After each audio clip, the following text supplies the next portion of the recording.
Courtney with Moab's Desert Power Yoga. We're going to do a quick how-to video today on how to properly transition from high plank to Chaturanga Dandasana, our low plank, to an upward facing dog and a downward facing dog. We use this transition quite frequently in our power classes. If you've been practicing along or been to one of my classes, you know that we do these for about half class, or so it seems. And so we're going to review today proper technique to protect our lower back and our shoulders. So for the first demonstration, we'll go over how to high plank, low plank, do an upward facing dog and downward facing dog. And for the second half, we'll look at some modifications that we can use. So to get into our high plank, we want our wrists to stack underneath our shoulders. Fingers are spread nice and wide, and our middle fingers are parallel and pointing to the front of our mat. Our heels will stack over our toes, and our feet are hips width distance. Our tailbone is just slightly lifted here.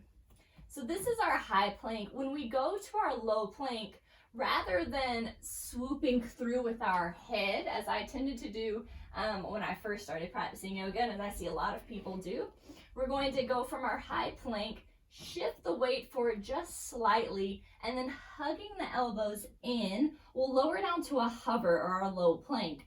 To come into an upward facing dog, we'll ground down through the tops of our feet, lifting the thighs off of our mat, hugging the shoulders together at the spine and shining the chest forward. Exhale, curl the toes, staying tight in the core. We'll press back to a downward facing dog.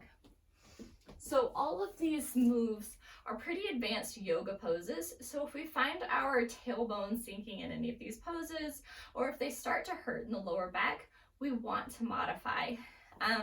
Oftentimes we don't want to modify because we think that it makes us feel like we don't know how to use the pose, or that we're not a good yogi, but really modifying makes you a good yogi because it helps protect your body and build the strength that we're trying to build.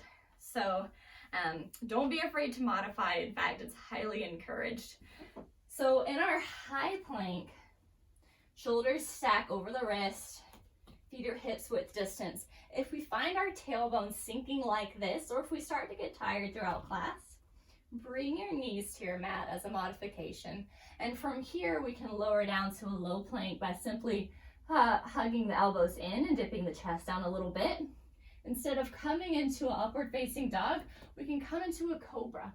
So grounding down through the palms and lifting the chest. It's a lot less stress on the lower back if we find our lower back sinking in our high plank.